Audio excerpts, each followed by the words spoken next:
Rotate, है ना। Modified tool bar का रोटेट कमांड हम लोग डिस्कस करने वाले थे इस वीडियो में, तो आप चलिए स्टार्ट करते हैं।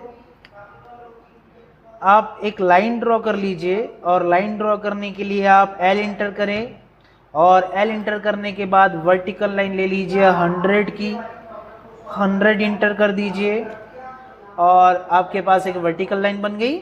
और एक और लाइन ड्रॉ कर लीजिए, आप हॉरिजॉन्टल लाइन ड्रॉ कर लीजिए 100 की। तो हमारे पास दोनों लाइन कितने की है, 100 की लाइन है। तो क्या ये दोनों लाइन सेंटर में है? कमेंट बॉक्स में लिख के बताइए कि सेंटर में है कि नहीं है। ठीक है, जनरली ये दोनों लाइन एक दूसरे के सेंटर में नहीं है, तो मुझे क्या करना है कि इन दोनों लाइन को एक दूसरे के सेंटर में रखना है। तो सबसे पहले मैं इन दोनों लाइन को सेलेक्ट करूंगा और दोनों लाइन को सेलेक्ट करने के बाद इस लाइन का सेंटर पॉइंट इस पॉइंट के ऊपर मैं रख दूंगा। तो अब ये दोनों लाइन एक दूसरे के सेंटर में आ गई। ठीक है, अब मुझे क्या करना है कि इस वर्टिकल लाइन को इस सेंटर पॉइंट से 45 डिग्री के एंगल पे रोटेट करना है। इस वर्टिकल लाइन को इसके सेंटर पॉइंट से 45 डिग्री के एंगल पे क्या करना है, रोटेट करना है। तो उसके लिए मैं क्या करूंगा, मॉडिफाई टूल बार में एक टूल मिलेगा आपको रोटेट। आप यहां से रोटेट टूल ऑन करें। रोटेट टूल ऑन करने के बाद वो पूछ रहा है सेलेक्ट ऑब्जेक्ट। तो मेरे लिए ऑब्जेक्ट कौन सा होगा, जिसको मैं रोटेट करना चाहता हूं। तो मैं किसको रोटेट करना चाहता हूं साहब, इस वर्टिकल लाइन को रोटेट करना चाहता हूं। तो मैं इस वर्टिकल लाइन को सेलेक्ट करूंगा, फिर एंटर कर देंगे और एंटर करने के बाद वो पूछ रहा है स्पेसिफाई बेस पॉइंट। तो आप क्या करेंगे, यहां से इस बेस पॉइंट को सेलेक्ट करेंगे क्योंकि मैं इसको यहां से रोटेट करना चाहता हूं। तो मैंने यहाँ बेस पॉइंट पे क्लिक किया और बेस पॉइंट पे क्लिक करने के बाद वो आपसे बोल रहा है स्पेसिफाई रोटेशन एंगल। तो आप रोटेशन एंगल प्रोवाइड कर दीजिए 45 और एंटर कर दीजिए। तो आप देख लीजिए जो वर्टिकल लाइन थी आपकी वो 45 डिग्री के एंगल पे रोटेट हो गई है। ठीक है, इसमें एक और केस हम डिस्कस करने वाले हैं, ध्यान दीजिए। मैं कंट्रोल Z करके इसको पीछे लेके जाता हूं।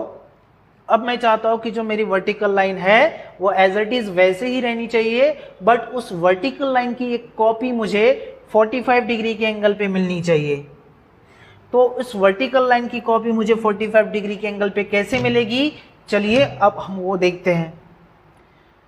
तो रोटेट करने के लिए कमांड होती है आपके पास, शॉर्टकट कमांड होती है आपके पास RO एंटर। और RO एंटर प्रेस करने के बाद ऑब्जेक्ट को आप सेलेक्ट कर दीजिए।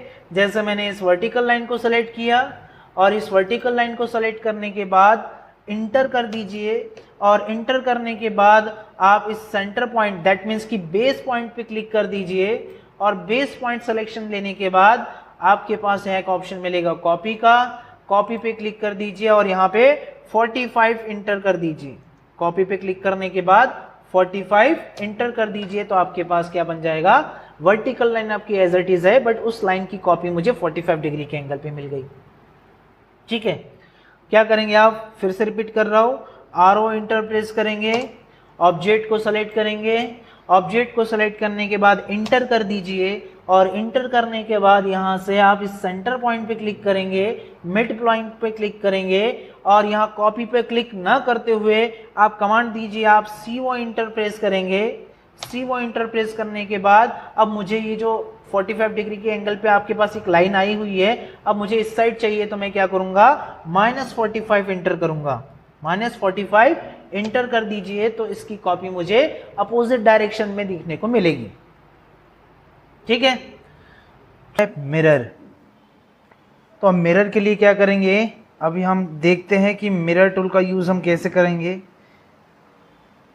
सपोज मैंने एक लाइन ड्रॉ कर ली।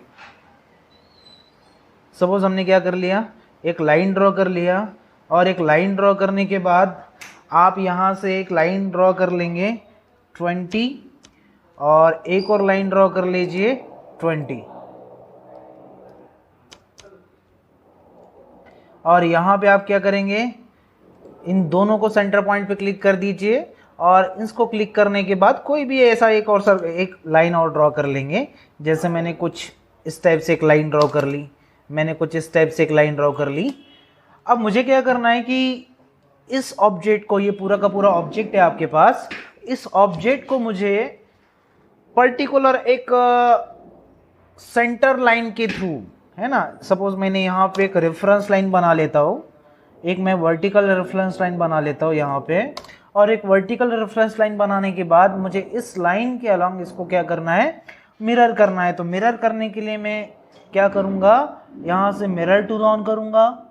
मिरर टूल ऑन करने के बाद इस ऑब्जेक्ट को सेलेक्ट करूँगा, और इस ऑब्जेक्ट को सेलेक्ट करने के बाद फिर आप इंटर कर दीजिए, और इंटर करने के बाद फिर इस पॉइंट पे क्लिक करेंगे और देन इस वाले पॉइंट पे क्लिक करेंगे, फिर इसको इंटर कर देंगे, ठीक है। बट इंटर करने से पहले आप एक बार पढ़ लीजिए उसको, वो आपसे बोल रहा है erase source object, erase source object yes और नो। तो मुझे अगर इस सोर्स ऑब्जेक्ट को इरेज करना है, मतलब हटा देना है, तो मैं यस पे क्लिक करूंगा। अगर मुझे इस ऑब्जेक्ट को नहीं हटाना है तो फिर मैं नो पे क्लिक कर दूंगा, तो आपके पास ये वाला पोर्शन कुछ इस टाइप से आ जाएगा, ठीक। मैंने यहां से क्या किया, एल इंटर किया। एल इंटर करने के बाद एक वर्टिकल लाइन हम यहाँ पे ड्रॉ कर लेंगे, और एक वर्टिकल लाइन ड्रॉ करने के बाद आप क्या करेंगे, एम आई इंटर करेंगे।